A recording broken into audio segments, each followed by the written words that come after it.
Bonjour à tous et bienvenue dans ce nouvel épisode de Startup & Co. Vous le savez, c'est votre bimensuel de présentation des nouvelles startups de la région lyonnaise sur TLM en partenariat avec acteurs de l'économie La Tribune. N'hésitez pas à partager cette émission sur les réseaux sociaux en utilisant le hashtag Startup Co.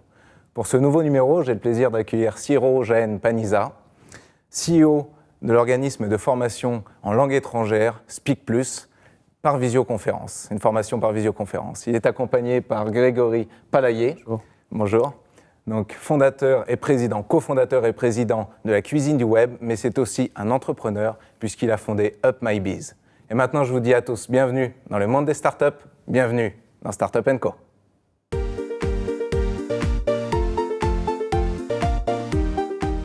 Alors, bonjour Ciro. Bonjour. Donc tu es l'un des cofondateurs et CEO de Speak Plus. C'est une place de marché qui permet à des gens qui souhaitent apprendre une langue étrangère de rencontrer des formateurs dont c'est la langue maternelle. C'est bien ça? Oui, tout à fait. Notre métier, c'est d'aider toute personne à progresser dans une langue étrangère en le mettant en relation avec des coachs qui sont natifs et qualifiés grâce à une web application qui a été spécialement développée pour améliorer les compétences à l'oral. Donc c'est vraiment des formations par visioconférence, donc il n'y a pas vraiment de rencontre physique. Il n'y a pas de rencontre physique. On a effectivement des séances par visioconférence enrichies, c'est-à-dire que toutes les fonctionnalités qui ont été développées dans le cadre de la web application permettent de pouvoir travailler et développer ses compétences à l'oral. Donc les coachs sont tous des professionnels de l'enseignement qui préparent des séances pour aider les personnes à améliorer leurs compétences. Et tout se passe en ligne sur notre site internet. Comment vous trouvez ces coachs? Alors, les coachs sont tous des profs de langue. Donc, nous, on les recrute dans l'ensemble des facultés en Europe et dans le monde qui enseignent à devenir enseignants d'anglais ou de français ou d'espagnol. Vous avez un fort lien avec les universités, c'est ça? Tout à fait, oui. On est issu de la recherche universitaire française. On a des forts liens avec l'École normale supérieure. D'ailleurs, on a une collaboration scientifique active avec eux. Et c'est grâce à ces réseaux-là qu'on a des très bons contacts avec l'ensemble de didacticiens des langues, c'est comme ça qu'on les appelle, de partout dans le monde. Quel est l'intérêt d'avoir justement des contacts avec ces universités, avec ces professionnels, ces chercheurs en langue? Ça nous permet de pouvoir avoir développé une application qui est réellement adaptée au développement des compétences à l'oral par des experts de l'enseignement qui vont focaliser leur attention sur le développement des fonctionnalités qui vont aider quelqu'un qui apprend à progresser plus rapidement et avec plaisir. Merci Ciro, je rappelle, tu es le cofondateur de Speak Plus. Tout à fait. Merci.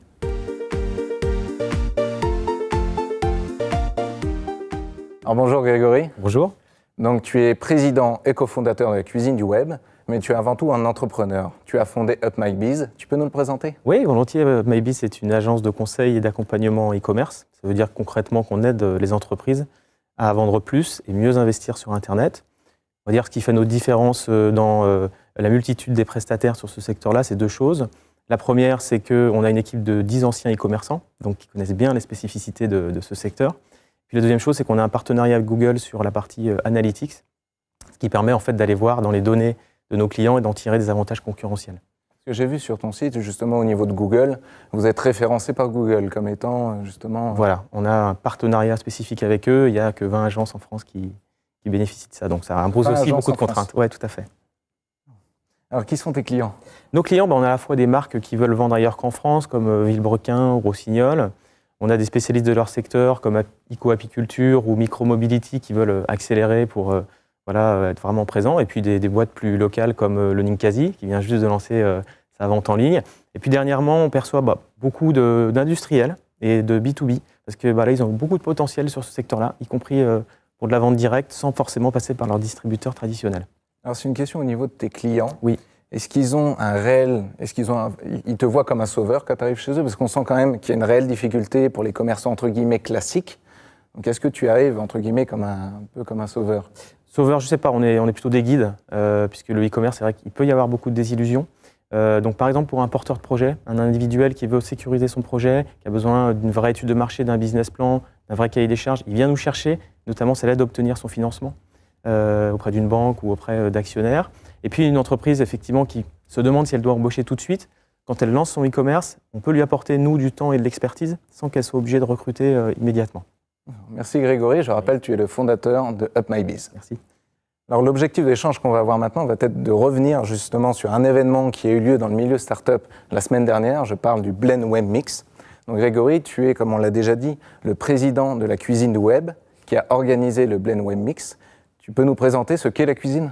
La cuisine, c'est une association qui regroupe aujourd'hui 250 adhérents avec une équipe de 4 permanents. On a aussi un lieu dans Lyon qui s'appelle la Tour du Web, qui regroupe à la fois des entreprises, du lieu très connu d'ailleurs. Voilà, il n'a qu'un an, mais il est déjà connu parce qu'en fait, c'est là aussi où on organise beaucoup d'autres événements en dehors de Blend, comme des hackathons, des speed dating pour le recrutement, des meet-up. Et cette cuisine du web, elle a justement vocation de favoriser l'entrepreneuriat web à travers le recrutement, le travail en partenariat entre différentes agences. Voilà, donc aujourd'hui, c'est quelque chose qui a pris depuis 5 ans dans l'écosystème. Et le blend dans tout ça ? Le blend, alors ça part en fait d'un principe, c'est de dire, nous dans nos secteurs, on a parfois un peu de circuits fermés, et l'idée c'est de faire se mélanger ces gens-là, à la fois les gens du web, les webmakers, par exemple un codeur peut aller voir une conférence sur du marketing pendant 2 jours, et puis même les entreprises qui sont en cours de digitalisation peuvent aller s'intéresser à ce secteur de manière très ouverte, parce qu'il y en a un petit peu pour tout le monde. Donc c'est vraiment la notion du mélange et de la découverte. Bien sûr. Siro, justement, vous étiez dans la Startup Alley, c'est là où on s'est rencontrés, du Blend. Comment tu t'es retrouvé là ? On a été fièrement sélectionné pour être finaliste du Blend Startup Contest. Donc, et d'ailleurs, en fait, on a été dans les 3 finalistes. Félicitations. Oui, on est très content et fier d'avoir pu participer. Et c'est une excellente occasion de pouvoir porter à la connaissance de l'ensemble de participants et des visiteurs ce qu'on fait, notre métier, et de communiquer par rapport à la start-up. Alors, par exemple, je suis une start-up, je souhaite participer au Blend. Comment je fais ? Il y a un concours qui est organisé avant le début du Blend. Les inscriptions se font au mois de septembre. Ensuite, il y a un jury qui fait une analyse de chacun des dossiers et qui va sélectionner les meilleurs. Donc, de mémoire, je crois qu'il y a eu une 60aine de candidatures. Il y a eu 12 startups qui ont été sélectionnées sur ces 60. Speak Plus en fait, c'est parti. Félicitations, c'est toi qui sélectionnes les dossiers ? Non, il y a un vrai jury, en fait, d'une quinzaine d'investisseurs qui se réunissent à cette occasion. Et ce qui est intéressant, c'est que cette année aussi, on a fait pitcher les VC.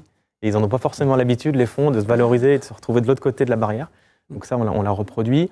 Et dans la mixité du public aussi, sur cette année, on a fait venir encore des enfants, des adolescents, pour qu'ils découvrent un petit peu ce secteur. Et ils ont travaillé avec des équipes de développeurs de jeux vidéo. Et en 24 heures, il y a plusieurs jeux vidéo qui ont été montés, et aussi un jury et un concours lors d'une game jam qui a duré pendant les 2 jours. Donc, le bilan de l'édition 2016 du Blend, si tu veux commencer ? Nous, on est très contents parce que ça nous a permis d'avoir la possibilité de pouvoir porter notre message et parler de notre start-up aux visiteurs du Blend. On a eu des contacts très intéressants et on a même peut-être des contrats qui vont se signer suite au Blend. Donc, on est très contents. Et au-delà de ça, c'est aussi pour nous une reconnaissance de l'écosystème. C'est-à-dire que l'écosystème, ça fait, nous, on est membre de la cuisine du web, on participe activement à tout ce qui se fait dans l'écosystème depuis 3 ans. Et puis, c'était aussi, ça fait un retour. Et pour toi, bilan ? C'était la 4e édition. On a passé la barre symbolique des 1000 participants par jour. Et ce qui était l'objectif de cette année, c'était aussi le networking, justement, de se faire rencontrer à la fois entre les visiteurs, mais aussi les speakers qui sont venus parler, échanger, prolonger les conférences. Donc là, on est assez content de ça. Écoutez, félicitations pour cet événement. Merci à vous deux. Merci. Nous allons maintenant voir un reportage proposé par Incubator qui va nous permettre de partager la vie des startups au cœur de cet incubateur.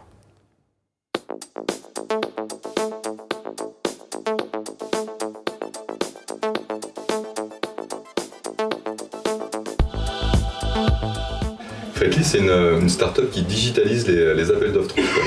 En fait, Fretly propose aux entreprises qui expédient du fret de choisir les bons transporteurs en un minimum de temps.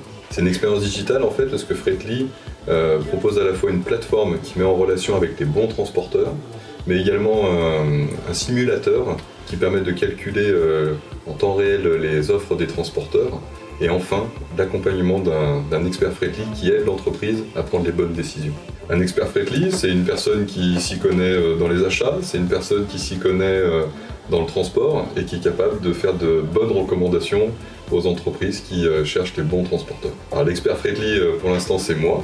J'ai passé 15 ans en activité salariée à des postes de direction achat dans le transport et la logistique, mais j'espère que demain l'équipe Fretly sera beaucoup plus large. Incubator, c'est un joli dispositif d'accompagnement qui a une grosse sensibilité sur les startups dans le digital, et c'est ça vraiment qui nous a convaincus pour Fretly.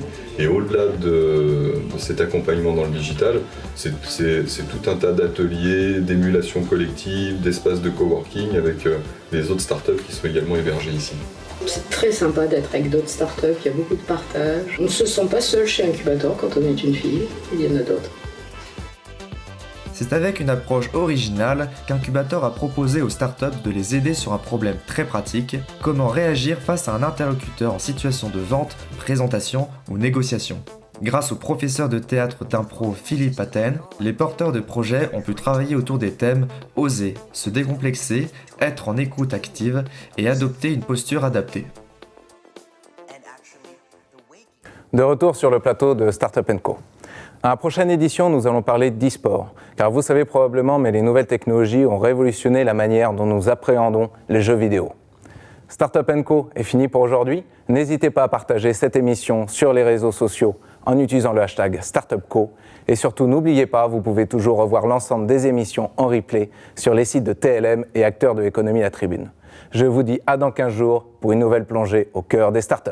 Merci à tous et à bientôt.